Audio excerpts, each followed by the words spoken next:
So because your daughters are largely safe, because your wives are largely safe, your grandmothers and your mothers, your female cousins and your aunties, because they're largely safe, you are telling yourselves that, black girls, I'm sorry that you're being knocked out like dominoes, and I'm sorry that your men feel entitled to your bodies by force. I'm sorry that occult practitioners out here be severing the heads of your children right in your rooms. I apologize, I'm sorry. But if I try to intervene, I could die. I really don't want to get my hands grubby. Well, this is what I gotta say as a black person, as Mordecai, tantamount equivalent, as a Jew that's facing genocide, tantamount equivalent. Help for Christians, help for women suffering, help for South African writhing souls, help for the black communities worth of comprehensively abandoned black women is gonna come from some other place, if not from you. But when we get rescued, in spite of your complacency, you are just going to be seen as another enemy. Even though this time around, unlike in the days of apartheid, you were largely kind of standoffish. You did not actually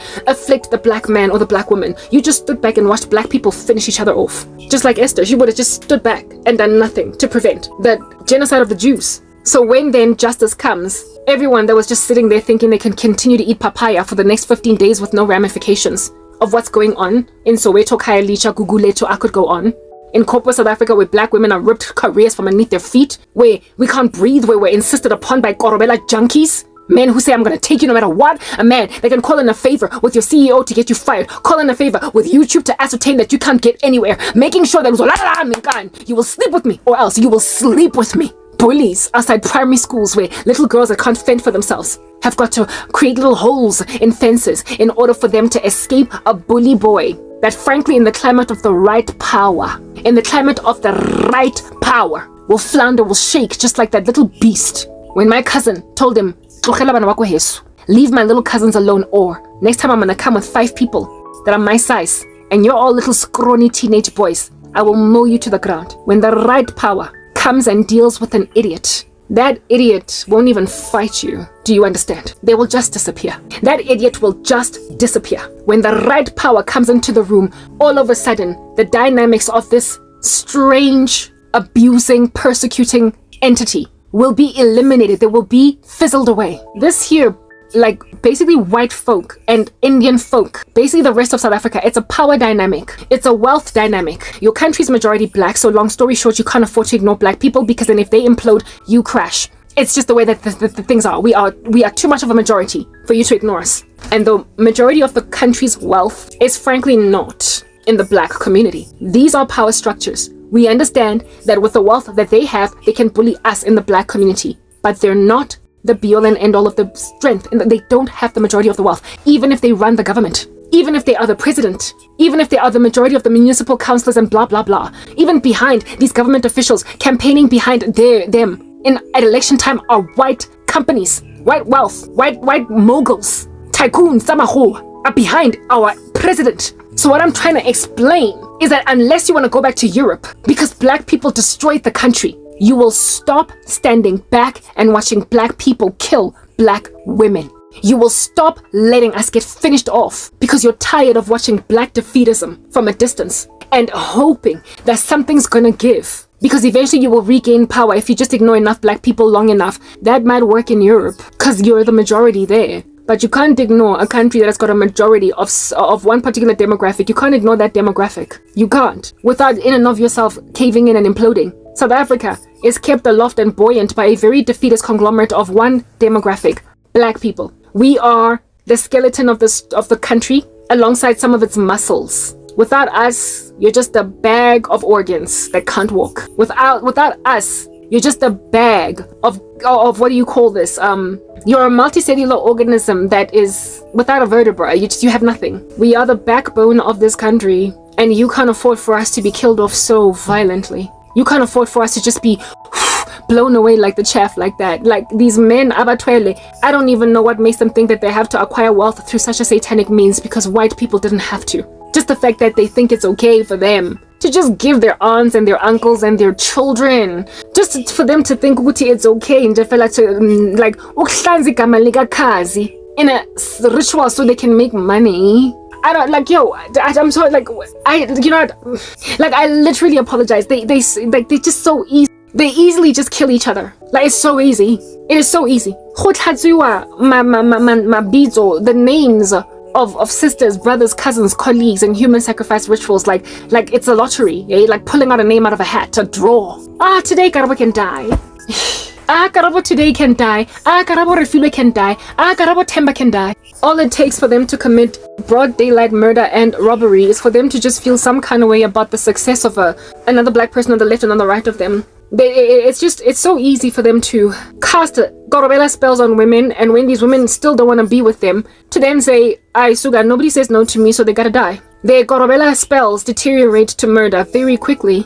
I don't doubt that white people do love spells against each other, trying to cause Paul to fall in love with Cassandra by force. But I seriously doubt that Cassandra, upon Paul refusing anyway to be with her, would then deteriorate to murder afterwards. It's black men that decide that women gotta die when we don't want to be with them. They literally hook up a death spell because you don't want to be with them. Why? In a country full of those people that you're happy to live that you're happy to gaze at your large, vast plot of land in Cape Town, why would you be okay in the destruction of the skeletal structure of your country when they do that to each other? It's your country. I would understand if you were so careless about Africa that you would want to go. Like you literally are holding on to it for dear life. You're fighting for your right to be here as non-blacks, and yet loving this country like it's your own, which it is really, because you were born here, you're citizens, but you have roots somewhere else. You don't want to fight to keep it going. You don't care when a fight is breaking out. You don't care about all these conflicts.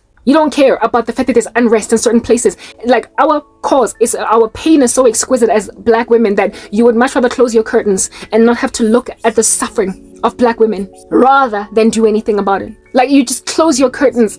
At some point, somebody's going to shoot a hole into your own backyard. Somebody's going to bulldoze your house. It's only a matter of time. After all, you do live in Santon, right next to Alex, where all this chaos is happening. It's going to seep into your communities. It's only a matter of time. This is the kind of stuff that historically has proven to bring about a revolution. It's literally like the French Revolution.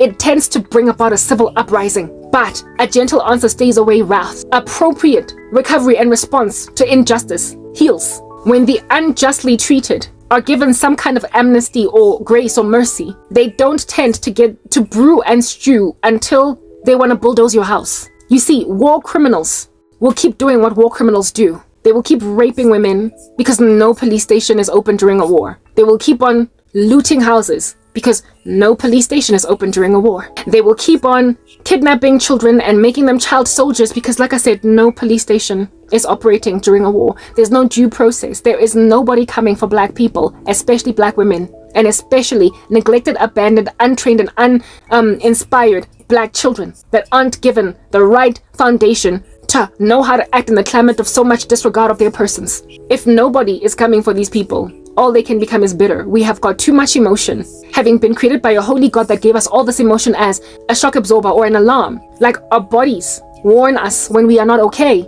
We cry, therefore. We bleed. We have headaches. We have, we have got a sense of foreboding, intuition to know that something is wrong. We have all that stuff that which every human being has in them. But with us, we are told suppress it, ignore it, and you don't hold fast to all that passion and do nothing about it and not eventually pop. So, when you ignore a people who have all those passions inside them, however completely ignored, you are asking for the powder keg pop-in of civil war. If you don't appease the pain of the black woman, everybody else that's not black, there will be a pop in the country because there is too much passion in a human being to perpetually just ignore them without something giving. If you as a person, upon being that severely ignored for that long, would pop, why would you expect black women not to snap and pop? Like, why would you expect kids not to turn soldier, gangster? Why would you expect exactly? Like I said, I am all, like, the black economic empowerment thing, I've already spoken about it. It needs to be abolished, repealed. Why? Because black people are the ones that are regressing the statistics of what BEE is doing. They are like ones who have got one entry point of a water source coming into a bucket, one tap, but there are 20 perforations in the bucket. making it impossible to fill that bucket to the brim. There are 20 perforations in the bucket, making it impossible to fill that bucket to the brim. And so with there being all those holes in the bucket, anybody at all that's basically waiting for this bucket to fill to the brim of itself so that other buckets can start to be filled, like so that the nation's resources can start to be invested in other things other than freaking black economic empowerment. Those who are waiting for that bucket to be filled are going to end up upset at the fact that water keeps getting poured into the bucket at all. Hence why a whole bunch of white folk can't stand BEE anymore, where before they were cool with it. It's because they are making an observation of the defeatism of the black community, who keep on like shooting holes into their own buckets and then pouring a whole bunch of water on top. They're wasteful, man. They're wasteful. And so, mina nami, if I was Umlungi, I would riot. I would complain. I would develop a hostile sentiment against the black government. But you see, when they develop a hostile sentiment, they're automatically assumed as racist. So what do? So that they don't get labeled as racist, they just stand back and do nothing. They go mum. They put duct tape on their mouths. They say nothing and just do nothing as well. But they're like Esther, you see. Help for the Jews is going to come from some other places, not from you. The person that is shooting holes into the bucket is just 1 or 2 or 5 people. And the power dynamics are such that there are others more powerful than them. Money in this country is not in the hands of black people. It's just not. It's not. It's supposed to be because it's Africa, but unfortunately, well, the most of the wealth of the country is in white hands, followed by Indian hands. Gunjalo nje. So why are these more powerful people who have made observations of the craze in the black community now salvaging basically the refugees of the black community? Why are you not salvaging the bereft, war-ravaged civilians of South Africa against war criminals of South Africa? Why is there no rescue effort of black South Africa from crazy blacks in South Africa? You know who they are because they're brazen. They are overt. They don't hide that they have bought a docket, that they're completely guilty, but they're walking. They have got blood on their hands. Their victims are often observably and provably innocent, and they are observably and provably prosecutable, and yet they are walking. It's not like they're so concealed behind closed doors that you can't see them. And when then you can tell who here is a corrupt son of a gun that's destroying the lives of 50 people as just one man. Why is nobody trying to take this bugger out? That's just my thing. Why is nobody trying to assassinate these people? Like, they gotta go. Why is nobody trying to put them in prison, raise up charges, an indictment of sorts against them? Why are people just standing back and doing nothing about corrupt black people that run the country, that run corporate South Africa, that run everything all over the show, and they have put other black people at their mercy? They have decided who finishes school, who gets into school, who doesn't. They've decided what they're going to marry, who they're going to marry, how many times they're going to marry. They have told women, you're going to be my wife no matter what. They have, guys, they are, like I said, war criminals. They take what they want. And when you don't want to agree with them, when you don't want to settle, they kill you. And they've got so many sycophants in the black community because the black community is so scared of them that the black community is not about to intervene on behalf of their victims. They just stand back. They are like gangsters terrorizing a community. There's only a few of them, but they've got guns in a way that civilians in the community don't. So they just ride out all this crazy insanity and do nothing because they don't want to get hurt. But you see, with every gangster, there's always some bigger gangster. There's always some bigger mafia boss that can tell them, stop terrorizing this particular village. We're done. And they just have to leave. There's always somebody much bigger than the guy who thinks that he is big. There's always. And in this country, white people, you literally have got more power than some of these black tycoons that are obviously corrupt. Look at Under Heaven, what they have done to Eskom. Look at what they have done. As a result, therefore, to the electrical infrastructure, song, gas, and electricity, we all are in load shedding, are we not? Black government largely that has done that. Corruption indeed inside Eskom was from some white people, etc. But largely the biggest contributors to the corruption in the country have been black people. Your countries are reeling. It's not enough that you've got solar panels. It's that without electricity coming back to this country, the whole economy dies. And when that's a thing, who's gonna buy your damn wine? Who is going to till your fields? Who is going to run your businesses? You are going to have to lay off staff in and of yourselves. You're going to have to declare losses. Do you understand? You're going to have to leave the country when violence gets too extreme. I mean, look at the lootings that happened in KZN not so long ago. Did they not cause Indian people to move back to India or Australia or whatever? They literally applied for citizenship to live somewhere else. They left Durban. They left KZN because it was too much to take in one stride. When black people are left to just do what they want to do, y'all, you're gonna go back to your continents. Do you understand? Not when they're doing it in Africa. There's too many of them for you to be safe in complacency. So as for the black woman, you see this discussion that I'm having. If I were to be given a platform with this speech that I've been doing all day in Zekibuwa, Momo computing in my phone, if I were to give this speech with an audience of 1 million viewers on YouTube, 1 million on Facebook, 1 million on Twitter, 1 million on TikTok, I would probably cause the repentance of a whole bunch of white people from their complacency. I would cause the repentance of a whole bunch of Indian people from their complacency.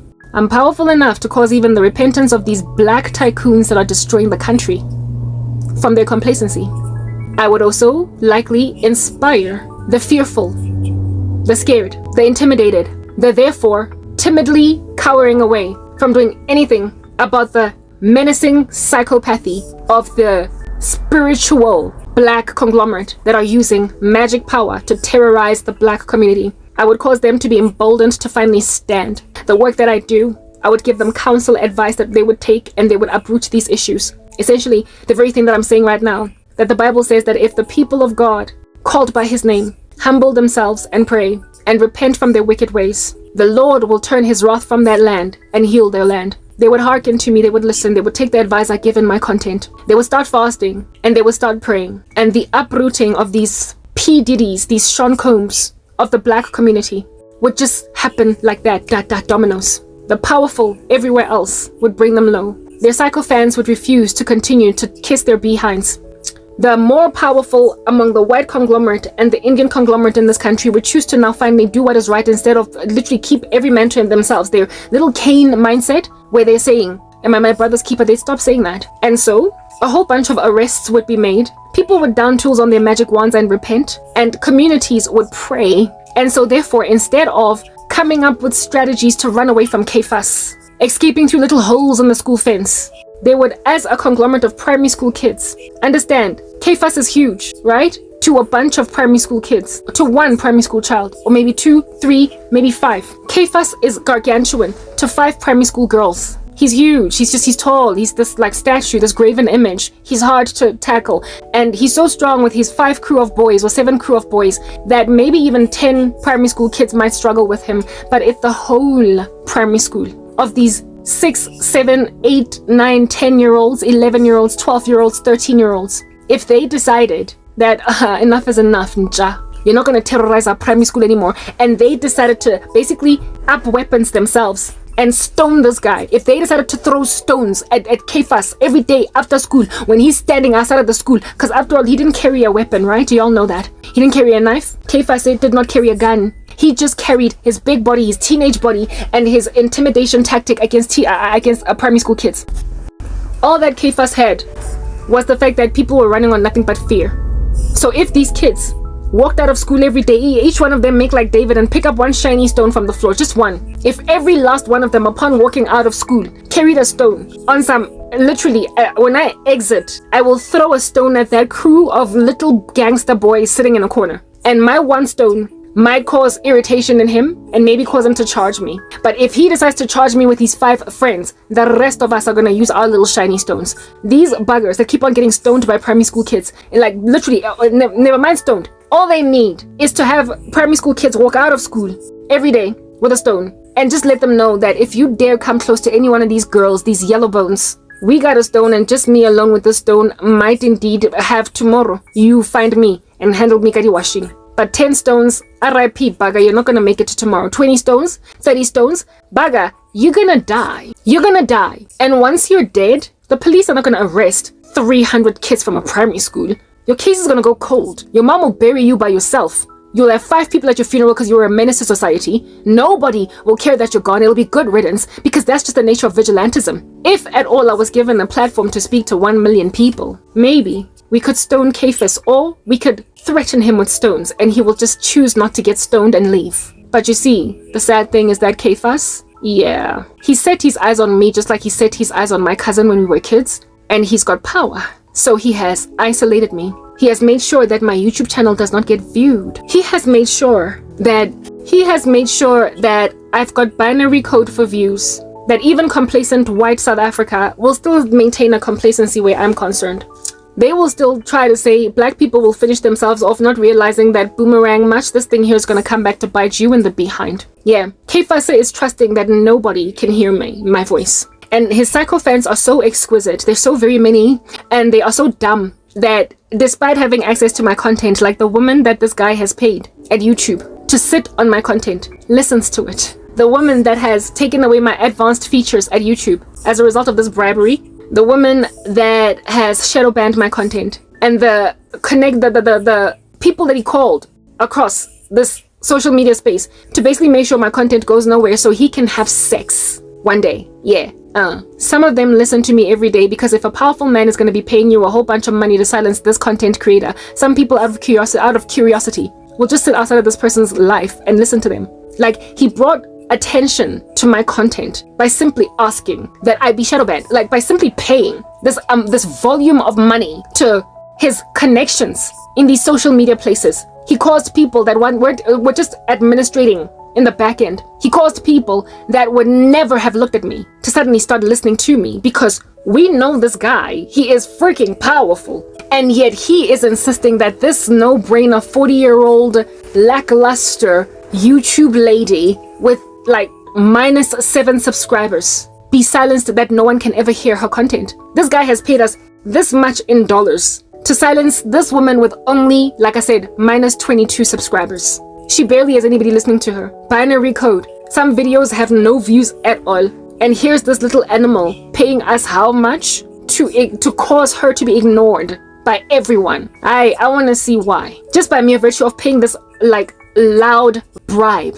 people have developed a curiosity around my content. Why lo muntu, so powerful a man, would focus on such a lackluster woman. She's no one. She's poor. She has no money. And these people are sitting outside of my ministry, listening to every video I upload. And if I tell you, the word of the Lord is living and active, sharper than a double-edged sword, able to separate between bone and marrow, soul and spirit. You cannot prophesy and speak the words of life and come in the name of heaven in front of a people for an extended period of time as a prisoner and not cause one of them to twitch and not cause one of them to glitch. This little idiot has made people look at me. And in so looking at me, some of them are scared out of their minds. But you know, like I said, sycophants, they are sucking up, they're kissing behind, and not only are they kissing behind, they hope that the tycoony nature of this man, the power of this buffoon, this beast, this puff daddy, this miscreant of a monolithic, mammoth, ugly thing, this satanic monster, they think that that power that he has is going to protect them, even though they have a severity of conviction that this here is wrong. And the stuff that this woman is speaking is the stuff of international and national importance. But they're just pressing a button every day. They're just pressing a button every single day. They're just pressing a button every day. They are maintaining a shadow banned channel, shadow banned with them only having access to listening to me. Only they hear what I have to say every day. And the words that I speak are so like earth-shattering. They're so earthquakey. They're so seismic in their activity that some of them are glitching and they're twitching and they're crying, but they feel like they gotta protect this monster. Yeah. If I had 1 million people to speak to, seeing as I am out here convicting, however, with very limited response to their conviction, they're not repenting. They're just scared. They're scared, but they're not repenting. They're scared. If at all I could make his sycophants scared of me, how much more could I transform a country? How much more could I convince a white person to stop being racist against blacks because he's upset at how defeatist they are, and see that this here is not an isolated incident, but it's literally a few people causing a bad name for the majority. The black community is being terrorized by men, especially men, but women too, into occult magic. And some of them are so powerful that they run the country, they're in the government, and also they run corporate. They have got the wealth, and they have won or acquired everything that they acquired through this method so much that they're coercive to people who don't appropriately respond to it. They have made war in a Christian country against Christianity.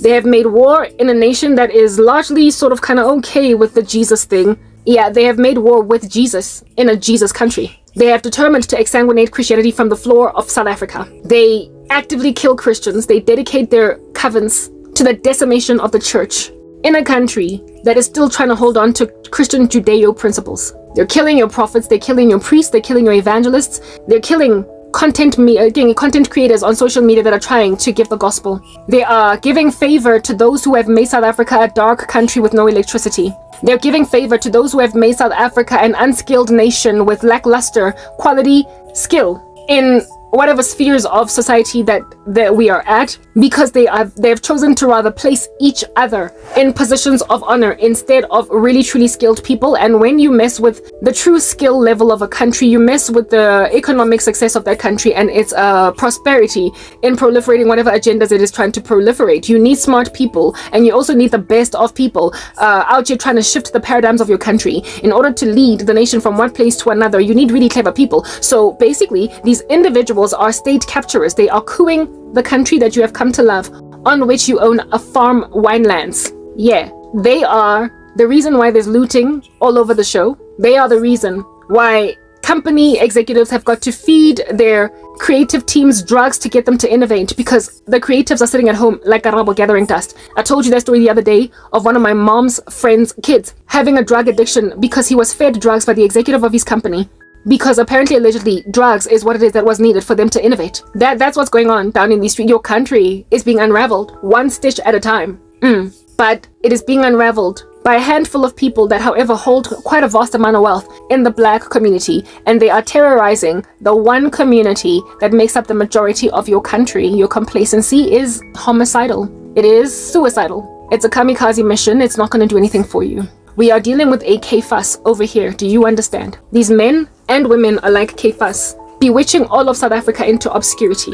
In the black community, there is a circus of witches that are just ripping coppers from underneath people's feet. And this circus of witches would frankly be defeatable in every era. There will always be a circus of witches. In every era and every generation, there will always be a circus of witches, okay? Witchcraft is easily conquered and overcome by prayer and consecration to Jesus Christ. Demons flee in the presence of Jesus Christ. So just the fact that they practice witchcraft is not the problem here. The issue is that they hold power. And with this power, they can pull strings to essentially function as barriers to entry against people. My channel is not blocked by witchcraft. It's blocked by a button that has been pressed at YouTube by someone that, absent of releasing their ugly grubby paws from that button, I will never gain any new subscribers but for a miracle of God. I will never gain any views but for a miracle of God. I will literally just stay stagnant and frozen in one position. It is sabotage. I am so prayerful, praying all night long. Do you understand? In tongues, top of that, I'm always fasting.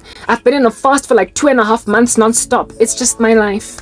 So at this point, every last satanic entity, every last demon is burned to a crisp, okay? It's charred in a corner. It's pulverized into a fine powder.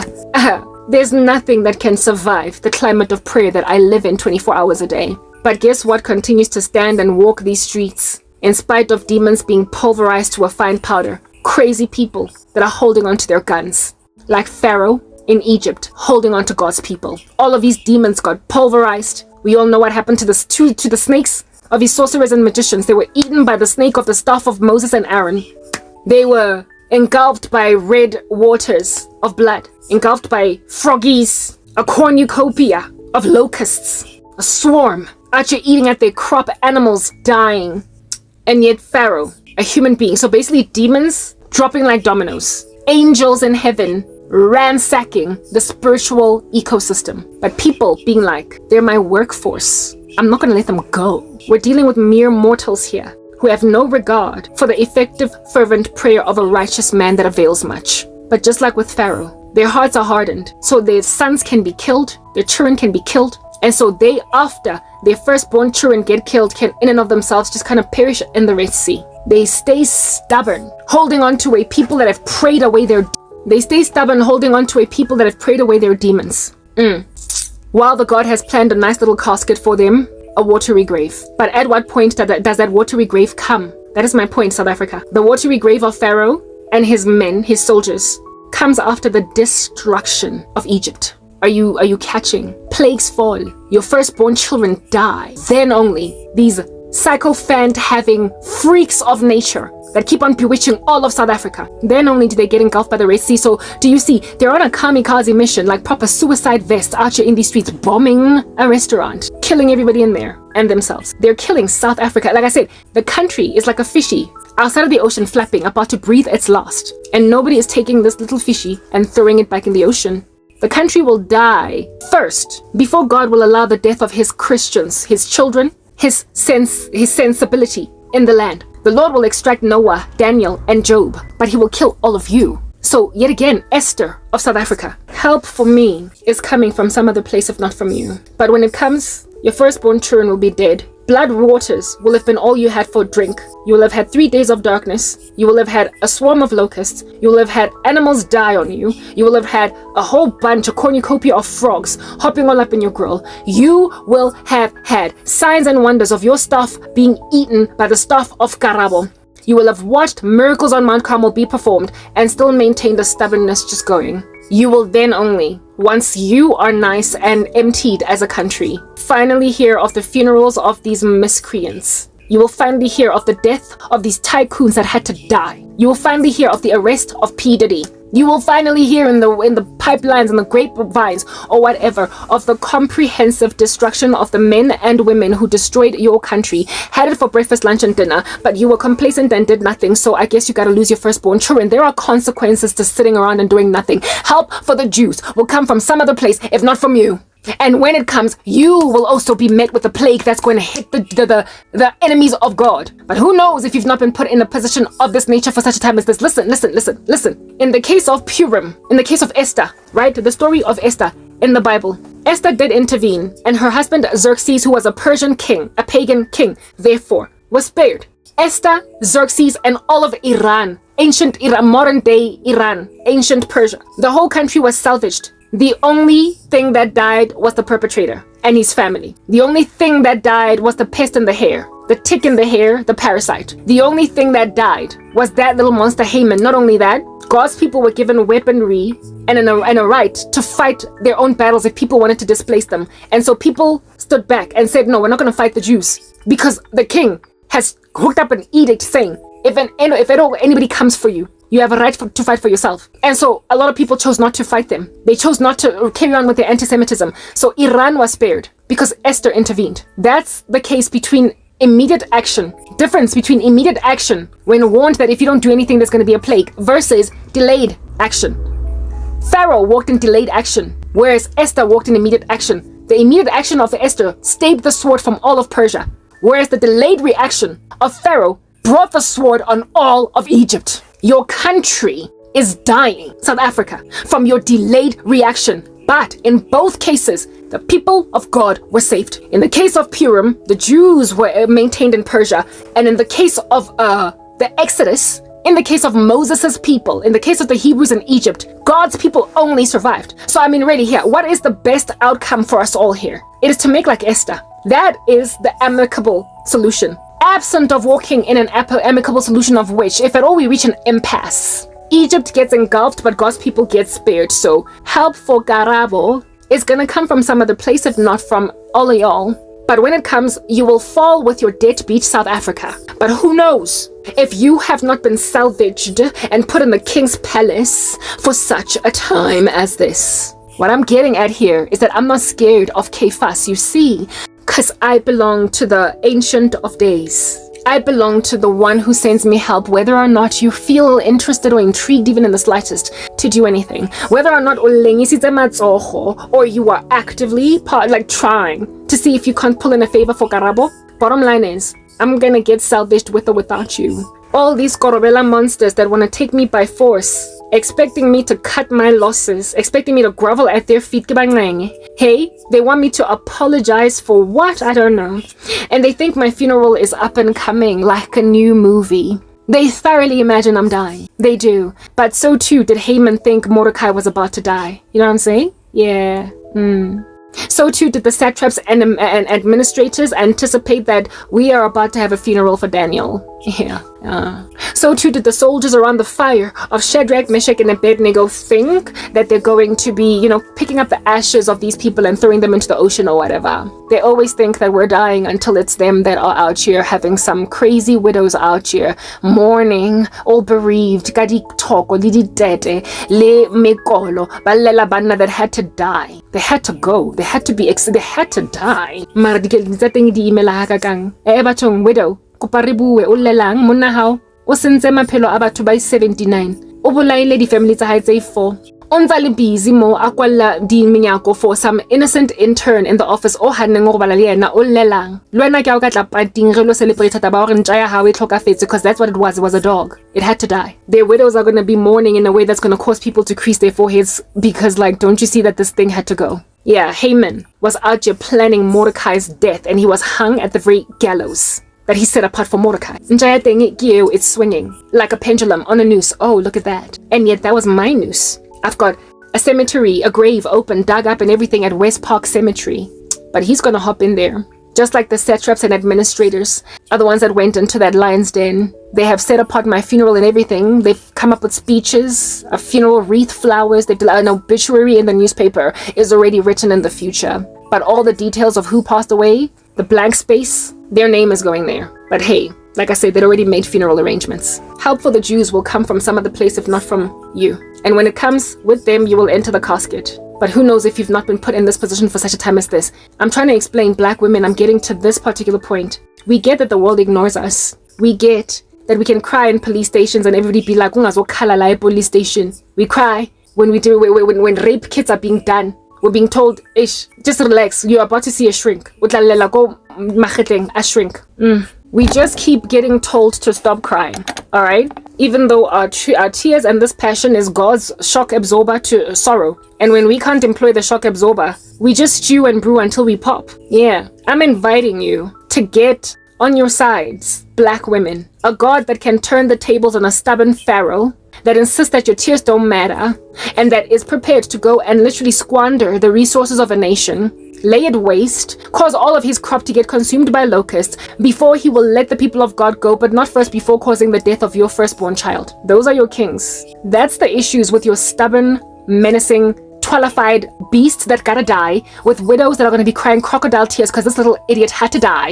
Do you understand what I'm saying? That's what you're facing. You've got a Kephasi. He is a child. However, there are more childy children in the room that make him feel emboldened to carry on doing what under heaven it is that he is doing in these streets.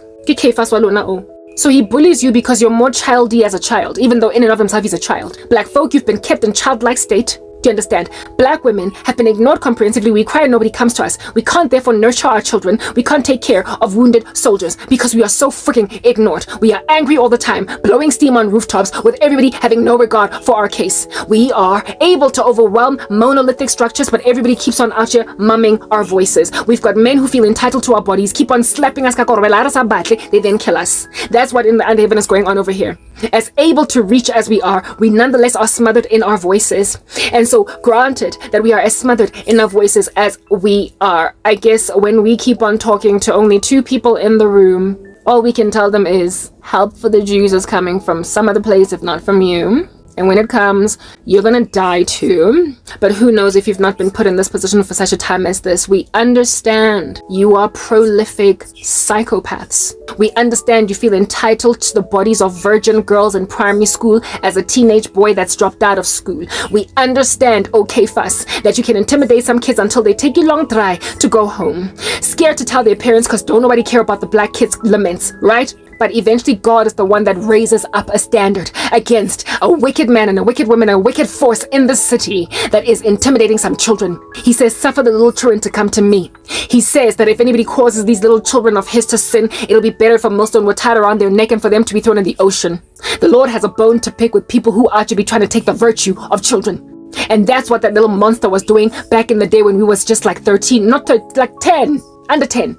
So even though our own community was not reliable, even though this guy was able to wreak havoc, God, long story short, caused a chain of events providentially such that we would get found wanting, busted, walking, using some strange long dry on the other side of town. Yeah. And our domestic worker find us, yell at us because that's what black people get done to. Every time you complain as a black woman after being raped, you are asked, wenzeni, right? We get yelled at. We get finger pointed. Whenever we raise an issue, everybody listens to our stories like it's a sob freaking story. Nobody believes us. No one believes us. And that's how it was with the domestic worker. Let's walk. And we cried and cried until finally she sat down and listened. And when then she actually listened to the details of why we are taking a long drive, it then dawned on her that, whoa, there is danger. And so it took us home. And while expecting to still be yelled at by Granny, pleasantly got surprised by an intervention through a big beefy cousin that intimidated Kefas until he disappeared. What I'm trying to explain is that I rock up here every single day to a people who think I'm giving a sob freaking story. Like, some people even think that I'm making up these details of my life. They think I am fabricating content. They think that I am just super innovative and I am looking for donations or whatever crap they think. They listen to me with the half-hearted insincerity, the way that black kids always get listened to with the half-hearted sincerity. Kids that are to be walking go downtown Joburg at just the age of 7, with nobody having wonderment in their minds as to why is a child in the middle of downtown Joburg by themselves. Nobody's here for the black kid, but thank God he does not care for black, pink, purple, white, or yellow. The Lord is like all a one in me. He takes up the cause of the widow and the orphan, whether or not it is an orphan that most people are prepared to ignore. Hey, black babies are the least adopted in this world than any other single type of baby, type establishment thing. Everybody be out here ignoring the black anything. It's okay, it's alright, because the Lord is the father to the fatherless. He does not care about the inefficiencies and the inequalities of an earth that does not care for black women crying. He gave us tears to cry, and he has a bone to pick with the fact that the tears of black women get ignored. He has a controversy to pick with that. A gargantuan controversy. He has issues with the fact that people have no regard for the keledi, tsabanyana, babatu, babantu. He cares for them. So much so does the Lord care for tears that he gathers them in a jar in heaven. And yet here it is that the world thinks that they can ignore us and God will too ignore them. Ignore us, sorry. Because, I mean, really, safety in numbers. If she's being ignored, then clearly there's something ignorable. When you get underestimated because there is something about you underestimatable, when people aren't listening to you, most people will imagine by perception management alone, behavioral psychology will have it such that people will tend to ignore you if you are ignored. They will abuse you if you are abused. They will disregard you if you're disregarded. And they will accuse you if you are accused. It's unfortunate. That's the way that the human race operates. And black girls are ignored, accused, abused, and disregarded. So the world abuses us, accuses us, disregards us, and ignores us. Thank God he does not care for the indiscretion of behavioral psychology that will walk right by a suffering woman just because everybody else is walking right by a suffering woman. I am gonna fight and I'm gonna win for no other reason than the fact that if he be for me, can't nobody be against me. I am going to win because at some point, a crying kid, even in the black community, gets hearkened to. At some point, somebody will stop and put their ear to the ground and realize that kids are in danger of rape. Even if largely, when we come home, that's how it is. That's how it was when we grew up. When we came home crying, our grandfather would sometimes whip us to give us a reason to cry. Now you can cry because can't cry, can't complain. This time around you be coming home because you've been molested, ransacked, handled, hit, bullied. Be strong. That's what we are told. Just be strong. Yeah. Well, the day comes when God raises up someone that is going to listen to somebody that largely most people would be like, just be strong. And they will listen to it closely and realize that a woman's life is in freaking danger every single day. Eventually, somebody will realize that children are in danger. We're facing a case of rape here. Mtanetu is going to have their virginity broken by some 15-year-old beast, and she's not even 10. The domestic worker found that out because God raised her up. None of us were saved at the time. No one was godly. But you see, God always takes up the cause of the widow and the orphan, whether or not they're born again, because that's what true religion means for. Lord is a practicer of what he preaches. He says true religion is to take care of the widow and of the orphan, whether or not they're born again. God takes care of people by his common grace, whether or not they're born again. Do you understand? We were not yet saved, not truly anyway.